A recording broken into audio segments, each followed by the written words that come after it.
नमस्कार, मैं रवीश कुमार। क्या आप भगत सिंह बनना चाहेंगे? क्यों कहा जाता है कि सब चाहते हैं कि पड़ोसी के घर भगत सिंह पैदा हो, हमारे घर में नहीं? क्यों किसी को भगत सिंह ही बनना चाहिए? अगर शहादत के अंजाम से पड़ोसी के घर में भगत सिंह पैदा होने की बात की जाती है, तो क्या शहीद भगत सिंह की जिंदगी का यही एकमात्र अंजाम है? तब फिर हमें ठीक से सोचना होगा कि क्या हम भगत सिंह को जानते भी हैं? कोई भगत सिंह कैसे बनता होगा? फांसी पर चढ़ जाने से या अपने विचारों की यात्रा से?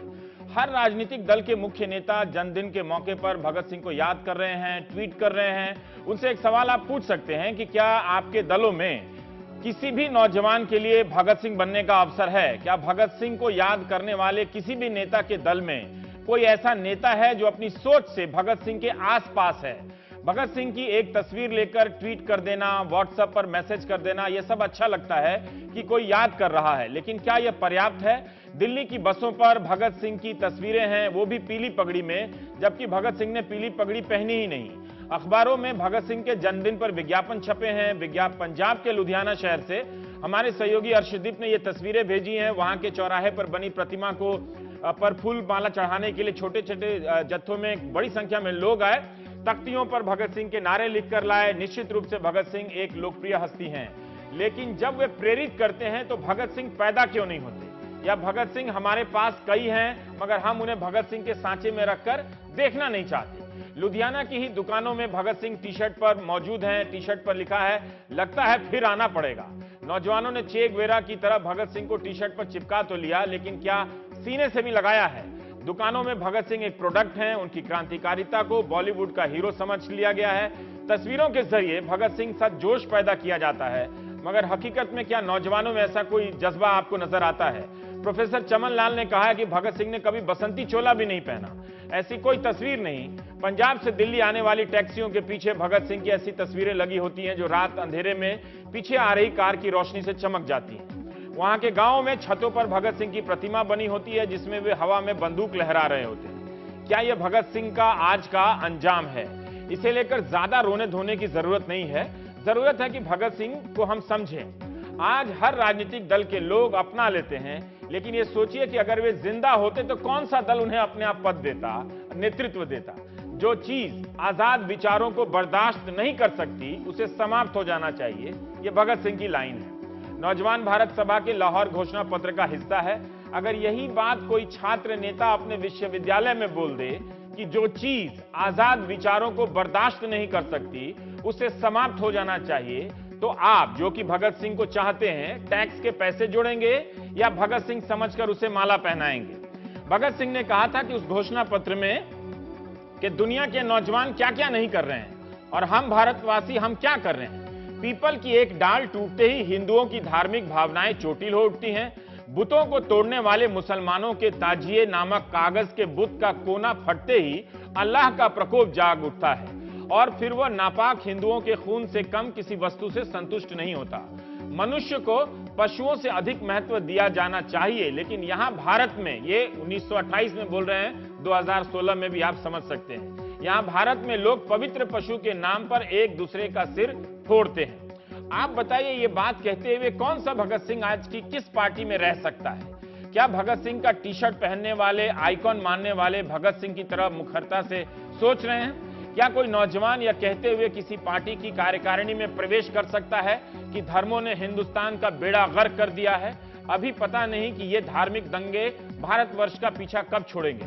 1928 में भगत सिंह ने अपने एक लेख में यह बात कही थी। इसी लेख में वे आगे कहते हैं कि जहां तक देखा गया है, इन दंगों के पीछे सांप्रदायिक नेताओं और अखबारों का हाथ है।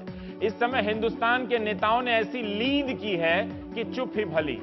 वही नेता जिन्होंने भारत को स्वतंत्र कराने का बीड़ा उठाया हुआ था और जो समान राष्ट्रीयता, स्वराज स्वराज का दमगजे मारते नहीं थकते थे, वही या तो सिर छिपाए बैठे हैं या इसी धर्मांधता के बहाव में बह चले हैं। 1928 का वो साल था, हिंदू मुस्लिम दंगे हो रहे थे। तब भगत सिंह की उम्र क्या रही होगी?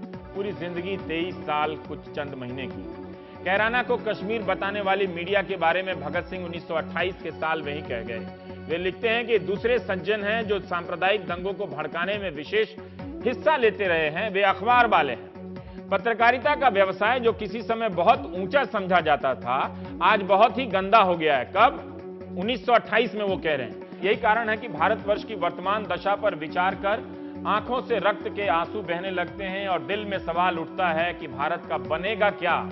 किसानों, मजदूरों के प्रति भगत सिंह के जो विचार थे उन्हें हम अक्सर दीवारों पर लिख देने लायक ही समझते हैं या वो भी नहीं समझते। हमने अपने प्रतीकों को इतना घिस दिया है कि उनके विचार हमें उकसाते भी नहीं। इन दिनों जयंती और पुण्यतिथि की बाढ़ आ गई है। ऐसी होड़ मची है कि समझना मुश्किल हो गया है कि कल जिस नेता ने किसी की जयंती पर उसे अपनी प्रेरणा बताया था, वही आज भगत सिंह को अपनी प्रेरणा बता रहा है। फिर उसके अगले दिन वो किसी और की जयंती पर अपनी प्रेरणा किसी और को बताएगा। हर इतने महापुरुषों से प्रेरणा पाने वाले नेताओं की अगर हमारे देश में भरमार है, फिर तो हम राजनीति के किसी स्वर्ण युग में जी रहे हैं। यही वो नेता हैं जिनमें गांधी से लेकर पटेल, भगत सिंह, लोहिया और दीनदयाल उपाध्याय तक के अंश होने का वो दावा करते हैं। क्या भगत सिंह होना इतना आसान है? जेएनयू का प्रसंग उठा तो एक अधिकारी ने रिपोर्ट दी, कि विश्वविद्यालयों में राजनीति नहीं होनी चाहिए, वो पढ़ने आते हैं। मुमकिन है कि वो अफसर भी भगत सिंह को अपनी प्रेरणा बताता होगा और ट्वीट कर रहा होगा। लेकिन भगत सिंह ने 1928 में एक लेख लिखा, कीर्ति में छपा।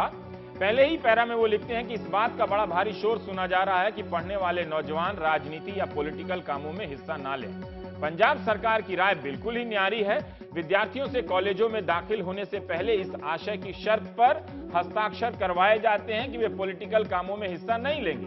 भगत सिंह कहते हैं कि हम यह मानते हैं कि विद्यार्थियों का मुख्य काम पढ़ाई करना है, लेकिन क्या देश की परिस्थितियों का ज्ञान और उनके सुधार के उपाय सोचने की योग्यता पैदा करना उस शिक्षा में शामिल नहीं है। नौजवान पॉलिटिक्स का भी ज्ञान हासिल करें और जब जरूरत हो मैदान में कूद पड़े। ऐसे तमाम वाइस चांसलर भी भगत सिंह के जन्मदिन पर ट्वीट कर रहे होंगे, जो अपने यहाँ छात्र संघ का चुनाव तक नहीं होने देते। दरअसल हम यही जानना चाहते हैं हिंदुस्तान की उस नौजवान आबादी से जो बताया जाता है कि प्रतिशत में 65 है, कि भारत का जो छात्र अपने विश्वविद्यालयों में एक चुनाव के बुनियादी अधिकार को हासिल नहीं कर सका, क्या उसे हक है कि वो टी शर्ट पर भगत सिंह का फोटो लगाकर घूमे? जो राजनीतिक दल अपने दल के भीतर सामयिक मुद्दों पर घनघोर चर्चा न करवाएं, क्या उन्हें हक है कि वे भगत सिंह की जयंती या शहीदी दिवस का इस्तेमाल करें? यह कैसे हो सकता है कि हर दल के लिए भगत सिंह प्रिय हो गए हैं, जबकि उनके विचारों पर चलने का साहस किसी में नहीं दिखता? क्या आपने कभी सुना है कि किसी भी दल में सांप्रदायिकता पर खुलकर बहस हो रही है? छोटे से बड़े नेता खुलकर बोल रहे हैं, अपनी पार्टी के बारे में भी और दूसरी पार्टी के बारे में भी। ऐसा होता नहीं है। फिर वो लोग कौन हैं जो भगत सिंह को लिए घूम रहे हैं? हम इसी पर बात करना चाहते हैं प्राइम टाइम में। भगत सिंह ने कहा था कि व्यक्ति को मारना आसान है, लेकिन विचार को नहीं। क्या आज के दौर में उल्टा तो नहीं हो रहा? भगत सिंह व्यक्ति के रूप में तो जिंदा हैं, लेकिन क्या उनके विचार भी हैं? तो हम बात करेंगे। हमारे साथ पीयूष मिश्रा हैं, जिनका एक नाटक है भगत सिंह पर, जिंदगी पर लिखा हुआ, गगन दमामा बाज्यो, और इसी के आधार पर फिल्म भी बनी। और पीयूष बताते हैं कि वो इस नाटक से कोई रॉयल्टी पैसा नहीं कमाते हैं। आप इनकी ये नाटक कहीं भी किसी भी स्कूल में मुफ्त में आप खेल सकते हैं, क्योंकि इनका कहना है कि मैं बहुत पैसा यूं ही जीने के लिए कमा लेता हूं, भगत सिंह पर कुछ लिखकर मुझे नहीं कमाना है। हमारे साथ इरफान हबीब साहब हैं, इतिहासकार हैं। इनकी भी किताब है, अंग्रेजी में और हिंदी में भी है, बहरों को सुनाने के लिए। और सत्यम वर्मा है हमारे साथ लखनऊ से, जिन्होंने भगत सिंह और उनके साथियों के संपूर्ण दस्तावेज उपलब्ध कराए हैं। तो ये 250 रुपए की किताब है, अगर आप भगत सिंह को पढ़ना चाहते हैं तो। वैसे आप टी शर्ट भी पहन सकते हैं। पीयूष, मैं पहले आपसे जानना चाहता हूं कि उस नाटक के जरिए, जिन लोगों ने उस नाटक को नहीं देखा, हालांकि वो हर जगह खेला जाता है, आप बताते हैं, वो किरदार किस भगत सिंह की तलाश करता है, या उनके विचारों के आधार पर किसी हिंदुस्तान को वो ढूंढ रहा है? उसमें एक्चुअली भगत सिंह पर जो है ज़्यादा से ज़्यादा सामग्री क्रिएट करना ना ज़बरदस्ती का बोरियत भरा काम है। उससे बढ़िया डॉक्यूमेंट्री बन सकती है, लेकिन प्ले नहीं हो सकता। तो उनके सामने एक जो है मतलब बिल्कुल एक जुड़ास पैदा किया गया उसमें, वो that is a fictitious character, that is Markand Trivedi, जो था ही नहीं कभी। वो एक ICS के औलाद था जो मूवमेंट में कूदा था, और जब गांधी जी ने मूवमेंट वापस ले लिया तो वो भय खा गया, मतलब घर जाने में कि बाप मारेगा। और वो आज की तारीख में 94 तक, जब तक शिववर्मा जिंदा थे, इनके आखिरी कॉमरेड, इनके साथी, 94 तक प्ले चलता है, 1921 से शुरू होता है।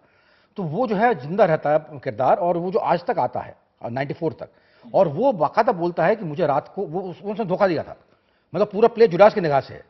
तो वो बोलता है कि वो आज की तारीख में बहुत बड़ा स्वतंत्रता सेनानी है, ताम्रपत्र है उसके पास में, पत्नी उसकी बहुत बड़ी सोशल गाइड है, है ना, लेकिन वो बोलता है कि मुझे रात को वो सपने में आता है क्योंकि जो वो कर गया वो मैं नहीं कर पाया आज तक, जबकि मेरे पास सब कुछ है।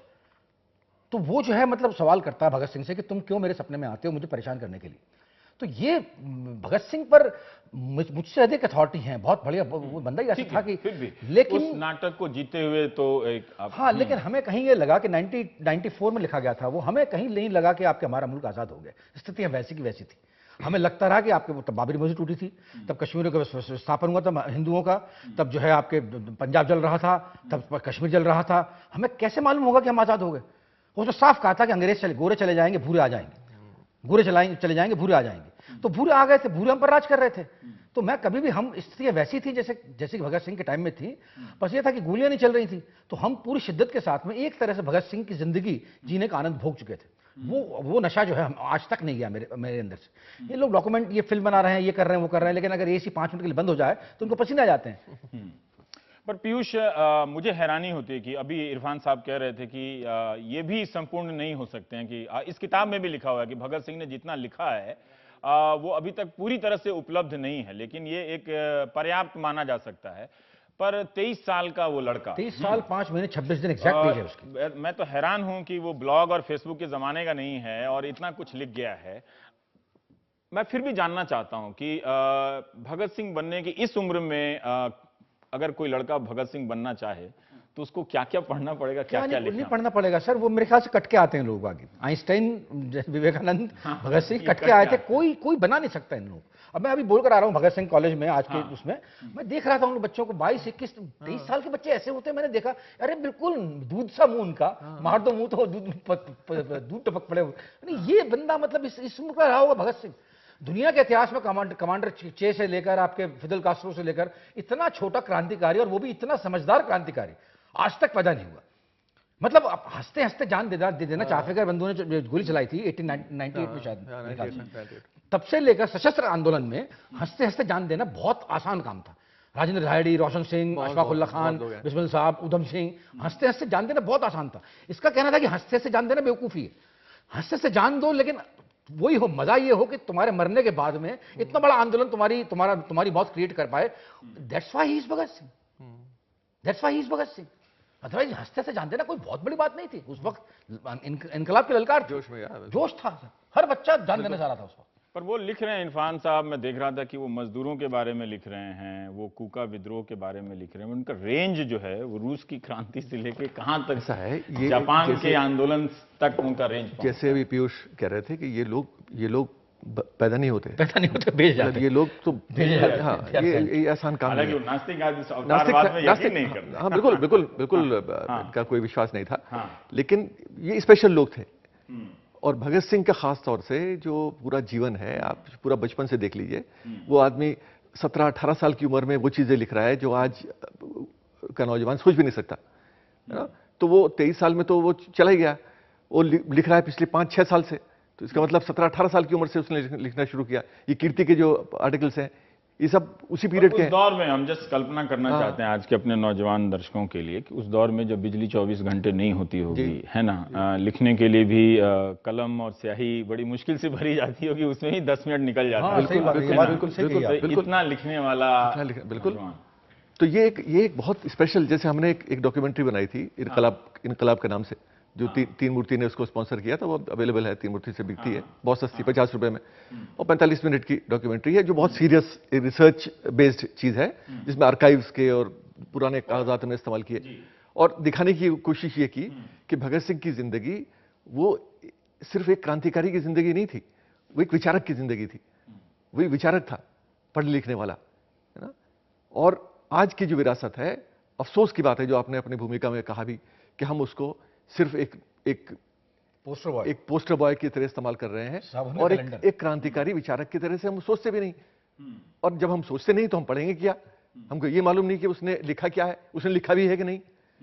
तो आज तो नौजवान को पहले तो ये बताएं कि वो भगत सिंह वो सिर्फ पोस्टर बॉय नहीं है, वो सिर्फ कैसे हो गोली सकता है? चलाने या वाला तो हम इसको स्वीकार कर लें कि हमारा नौजवान भगत सिंह को पसंद नहीं करता है, मुझे ठीक। दुख के मुझे से और एक अगर सेकंड में पसंद आपको करता है तो वो इस बात को कैसे बर्दाश्त कर सकता है, ये बात सुनने के लिए कि विश्वविद्यालयों में छात्रों को राजनीति नहीं करनी चाहिए? इसका मतलब वो भगत सिंह को पसंद नहीं करता है या बिल्कुल नहीं बिल्कुल जानता है। बिल्कुल कंट्रडिक्शन है उसमें, कोई यही तो चीज मतलब हो ही नहीं सकती है है ना। बिल्कुल। नहीं, चेतना तो है सर, माफ करना, मतलब आज के अरे बिल्कुल, मतलब इनको हम कम करके आंकते हैं, आज के विद्यार्थियों को हम बहुत कम करके आंकते नहीं, हैं। चेतना बहुत है, चेतना बहुत है सर, चेतना बहुत मतलब है। मैंने जब गुलाल की थी तो मुझे लगा था कि गाने सबसे पहले इनके सर के ऊपर से निकलेंगे। आज की तारीख में गुलाल के गाने अगर पॉपुलर है तो कैंपस में, कैंपस में हमारे बच्चों में पॉपुलर, दोनों लड़कों बड़े ये फेवरेट है, बहुत मैं बता समझते रहा हैं था। सर, बहुत समझते हैं। ये इनका यही है कि या तो हीरो हमको, हैं, हीरो हैं। अरे बिल्कुल है, बिल्कुल है, मतलब ये इनके विचार जो हैं, एक फर्क ये हो गया है कि इस वक्त के नौजवान जो है उनका कहना ये है कि या तो हमको गुलाल दो या फिर हम ग्रैंड मस्ती जाके देखेंगे। साफ बात है, हमें दो, हम लेने के तैयार है। हम दे नहीं पा रहे सर, हम मेरे जैसे बंदे जो हैं जितना कोशिश कर ले, हम शायद उनको विचार दे नहीं पा रहे, ये हमारा दोष है। ये सुप्त जनरेशन नहीं है सर, ये बहुत बहुत उबली हुई जनरेशन। ये सर्च कर रही है, मतलब आप कह रहे हैं देखिए, मेरे ख्याल से कर रही है सर, मेरे ख्याल से कर रही मैं है। आप एग्री करता हूँ कुछ हिस्सों से, आप कह रहे हैं वो बात सही है, लेकिन बात ये है कि देखिए, जैसे ये किताब है, अक्सर कहा जाता है कि सब अंग्रेजी में सारा लिटरेचर अवेलेबल है, पढ़े कैसे, है ना, जो आप हिंदी पढ़ने वाला, ये हिंदी में किताब है, मेरी अपनी किताब हिंदी में है, तमिल में है, बंगला में है, और तो ऐसा नहीं है कि लिटरेचर अवेलेबल नहीं है। बात ये है कि लोगों में एक तो वक्त नहीं है, लोग पढ़ना ही नहीं चाहते, ये छोटी छोटी चीजें, आसान चीजें हैं जो पोस्टर पर अगर आप आपने खरीद लिया। बताइए कि अगर कोई भगत सिंह के विचारों तक जाए तो जाना चाहेगा, जा सकता है? आज की जो राजनीति और जिस व्यवस्था में वो जीता है, वो भगत सिंह के विचारों के नजदीक जा सकता है। मतलब वो जाके मजदूरों के लिए सवाल करेगा, वो जाकर किसानों के लिए सवाल करेगा। क्या है, मैं कई लोगों को जानता हूं जो पूरा अपना जीवन इसी पे लगाए हुए हैं। नौजवान लोग बेंगलोर बेस्ड हैं, पंजाब में कई लोग हैं जो फुल टाइम लगे हुए हैं भगत सिंह के विचारों को आगे बढ़ाने में, कोशिश करते हैं, सोशल मीडिया के थ्रू कोशिश करते हैं, पोस्टर्स के थ्रू कोशिश करते हैं, गोष्ठियां करते हैं, बताते हैं लोगों को कि भगत सिंह के विचार ये, भगत सिंह विचारक था। फुल टाइम नहीं भी लगे हों तो भी जो है, अगर प्रोफेशनल तो भी कुछ हैं हैं वो, लोग। तो भी जो है अपने अपने जीवन का एक हिस्सा उन्होंने आपके बाकायदा इस चीज के लिए, अगर मैं प्रोफेशन में भी हूं तो प्रोफेशन में वही गाने करूंगा, वो मैं कंप्रोमाइज नहीं करूंगा, फिर मैं वही गाने करूंगा, वही गाने लिखूंगा, वही एक्टिंग करूंगा, जिससे कि आपके इस तरह के विचार जो है आपके और आगे जाए। सत्यम हमारे साथ लखनऊ में है। सत्यम, मैं आपसे जानना चाहता हूं कि भगत सिंह की क्रांतिकारिता और उस पहलू पर तो बहुत जोर है, ठीक है। आप जब ये किताब छाप रहे थे तो बहुत सारी किताबें पहले से भी छपी हुई है और इसमें आप काफी परेशान हैं इस बात से कि भगत सिंह को एक आइकॉन तक में सिमट दिया गया है, ठीक है, कि सिर्फ वहीं तक वो सीमित नहीं है, बहुत यहां भी बात हो रही है विचारों के लेकर, लेकिन क्या आप उसकी कुछ झलक दे सकते हैं क्या कि वो कौन से विचार हैं? अगर कोई आज का नौजवान जो स्टार्टअप में बिजी है, जिसे लगता है कि जो राजनीतिक नारों में बिजी है, और उसे भगत सिंह की ये बात अगर बता दी जाए, वो चाहता भी है भगत सिंह को, तो फिर वो गड़बड़ा जाएगा पूरा वो अपने वो रास्ते से। देखिए, ये बात बिल्कुल सही है कि पिछले लंबे समय से भगत सिंह को एक महज आइकन बना दिया गया है, और आइकन भी सिर्फ एक बहुत बहादुर बम फेंकने वाले, पिस्तौल लेके गोली चलाने वाले क्रांतिकारी के तौर पर, जबकि ये उनके व्यक्तित्व का एक पहलू है। अगर सिर्फ यही होते भगत सिंह तो ऐसे और भी बहुत सारे क्रांतिकारी थे।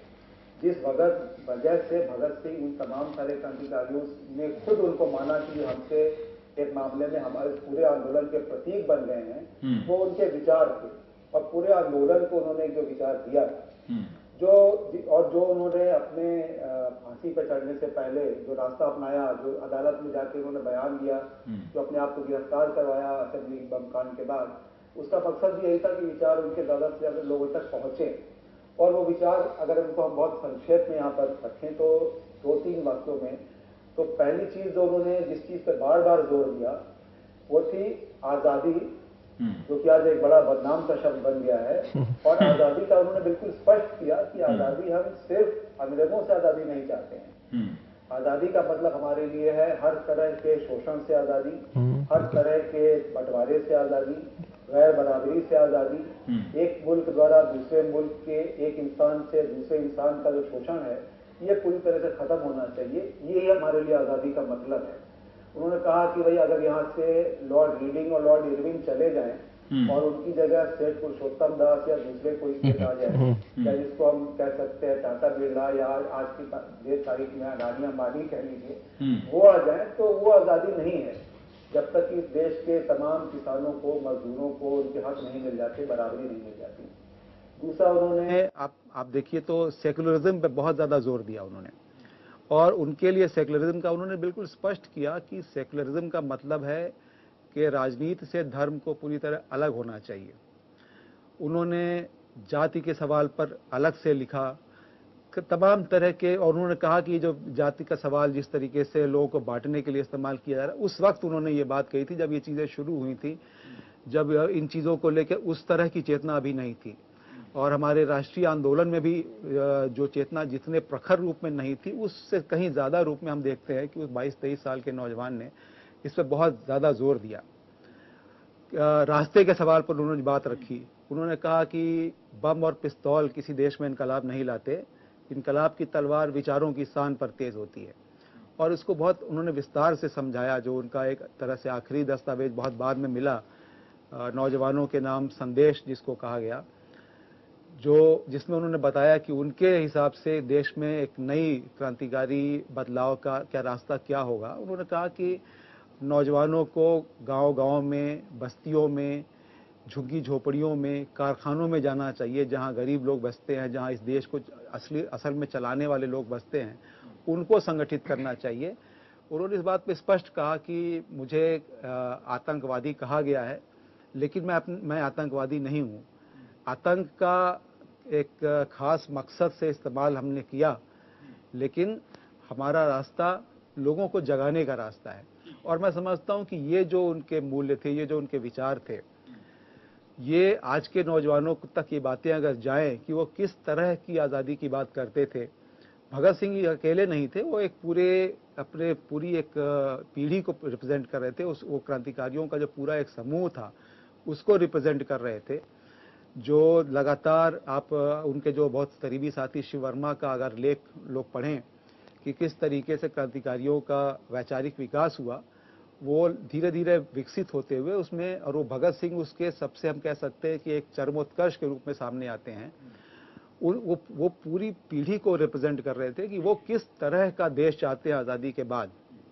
तो वो अगर लोगों तक पहुंचाया जाए कि तो लोग खुद समझ में, हमें बताने की जरूरत नहीं है, लोग खुद समझ जाएंगे कि ये तो वो देश नहीं है वो जा भी रहे हैं। वो पर खुद क्या ये समझ बात जाएंगे कि सही ये है तो वो क्या देश है ही कि, नहीं जो भगत सिंह चाह रहे थे। अभी भी दस्तावेज उपलब्ध नहीं है भगत सिंह के बहुत सारी? ज्यादातर बिल्कुल, देखिए हम ये कुछ चीजें बची होगी, लेकिन ज्यादातर प्रामाणिक तौर पे तो हम दावा तो नहीं कर सकते, लेकिन कि 4 किताबें उन्होंने लिखी। जेल में जो था वो यूजुअली गायब हो गया ना। हाँ, कुछ कहते हैं लोग गायब हो गया, लेकिन अब जो मिला है वो बहुत है लोगों तो उनके विचार बताने के लिए।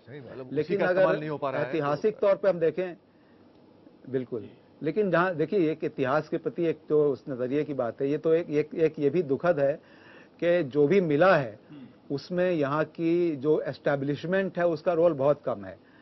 ज्यादातर जो उससे बाहर, जो जैसे कि लंबे समय तक जो पाठ्यक्रमों में पढ़ाया जाता रहा, उसमें वो चीजें नहीं थी। लोगों ने स्वतंत्र रूप से खोजा है, लोगों ने स्वतंत्र रूप से छापा है उन चीजों को। जैसे उनकी जेल नोटबुक जो थी, बहुत ही एक दुर्लभ दस्तावेज था। वो करीब 63 साल के बाद पहली बार अंग्रेजी में छपा, फिर हिंदी में प्रकाशित हुआ। लेकिन उसमें और काफी साल जब वो सारे बहुत बड़ी उसकी काफी चर्चा हो चुकी, तब पंजाब सरकार ने पिछले दिनों शायद उसको छापा। तो इस बाकी और सारे दस्तावेज आपको गांधी बाग में 48 खंड में मिल जाएगा, लेकिन भगत सिंह के दस्तावेज नहीं मिलेंगे, लाइब्रेरीज में भी जल्दी नहीं मिल पाते। एक मैं यहाँ पर देख रहा हूँ, ये बहुत विडंबना है।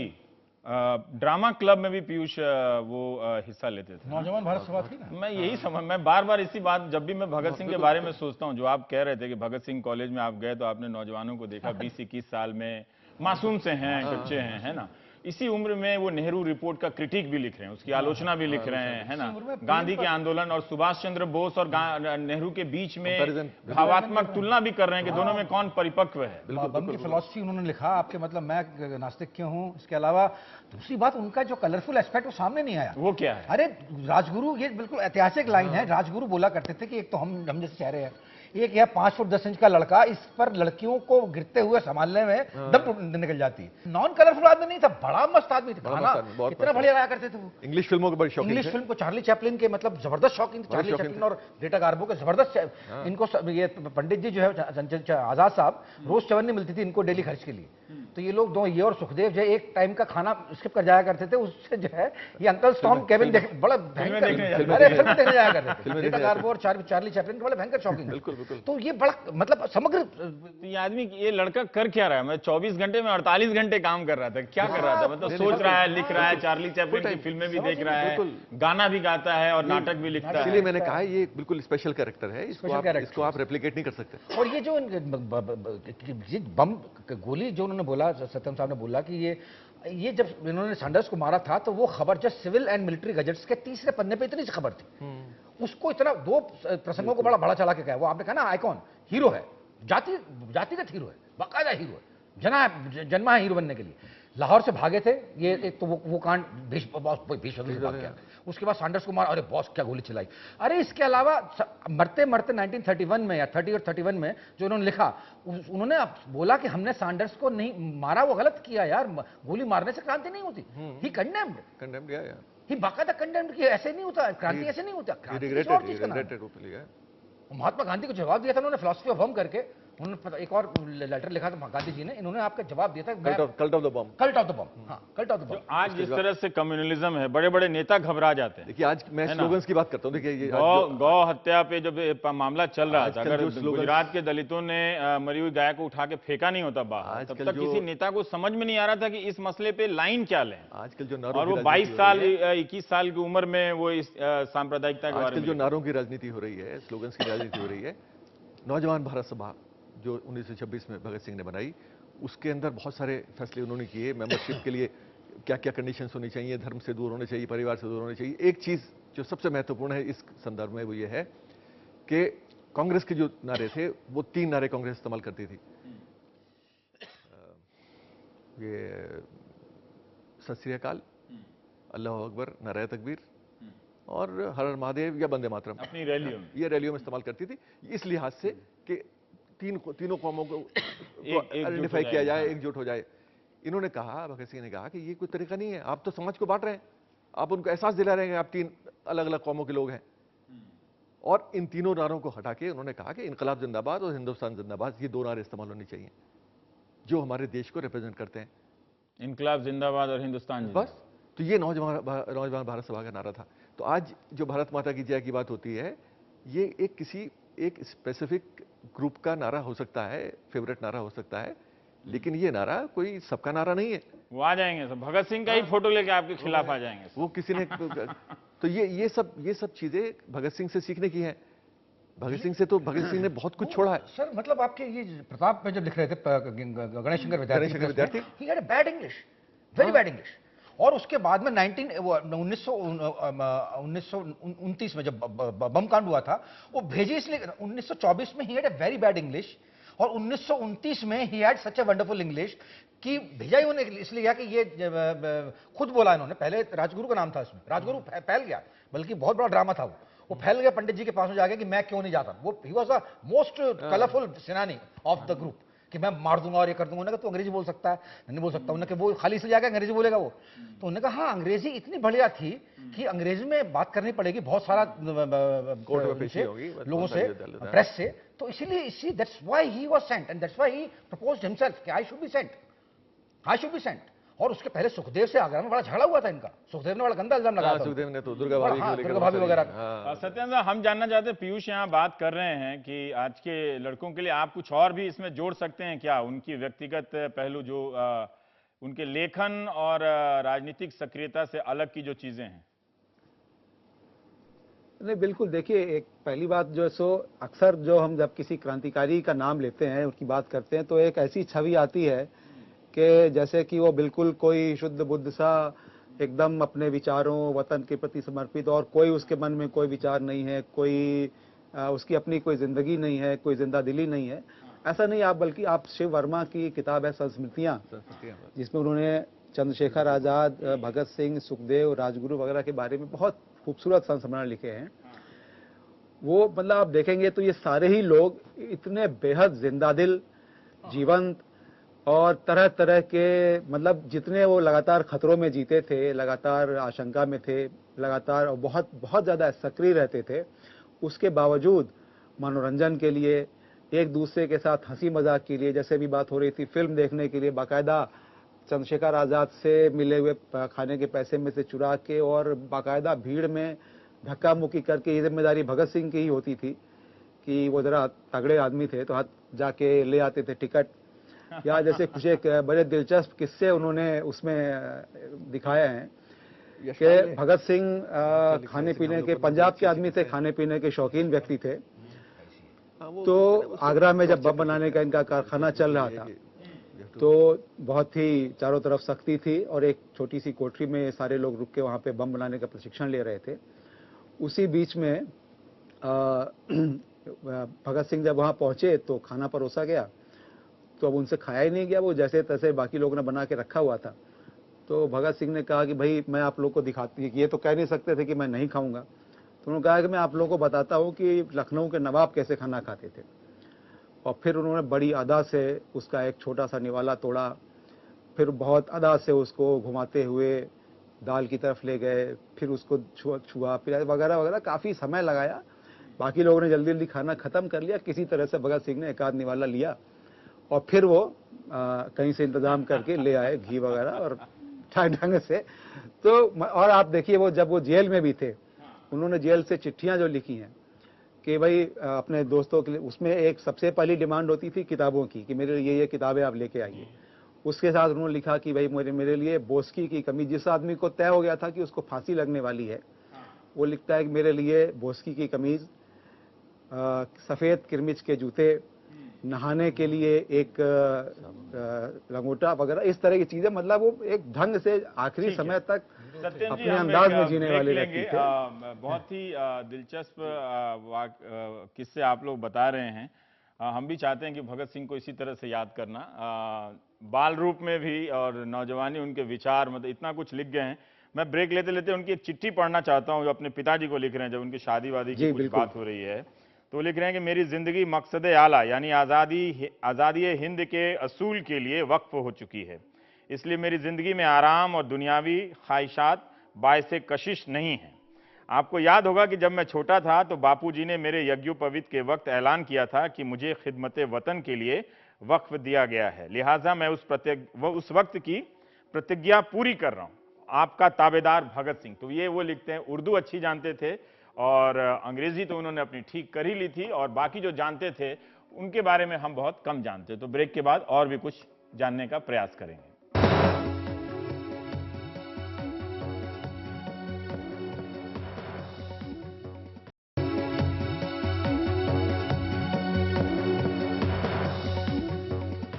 हम ब्रेक से लौट आए हैं। 109वीं जयंती के मौके पर शहीद भगत सिंह, आज उनकी जयंती है, एक तरह से जन्मदिवस है।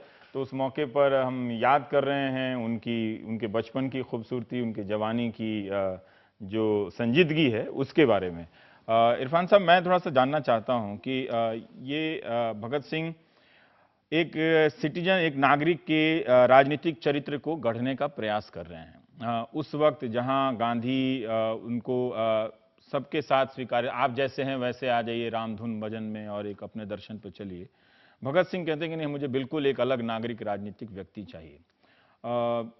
राष्ट्रवाद और इन सब चीज़ों पर अभी हाल फिलहाल में बहुत बहस हो रही है, तो भगत सिंह ने फिर कैसे देखा था इन सब सवालों को? देखा था यार, ऐसा है कि भगत सिंह ने, पहली बात तो ये है कि गांधी और भगत सिंह के बारे में जो बात की जाती है, जैसे आपने भी ये इंडिकेशन इसका दिया, मुझे नहीं लगता, आप अगर उस वक्त के समय का लिटरेचर पढ़ें जो भगत सिंह ने खुद लिखा है और गांधी ने जो कुछ लिखा जवाब में, जो पत्राचार उनका हुआ, और जो उस वक्त की जो कांग्रेस पार्टी खुद थी, उसमें जहाँ तक राजनीति का सवाल है, राष्ट्रीय आंदोलन का सवाल है, उसमें इतना ज़्यादा सीरियस मतभेद नहीं थे जितने आज हम देखने की कोशिश करते हैं।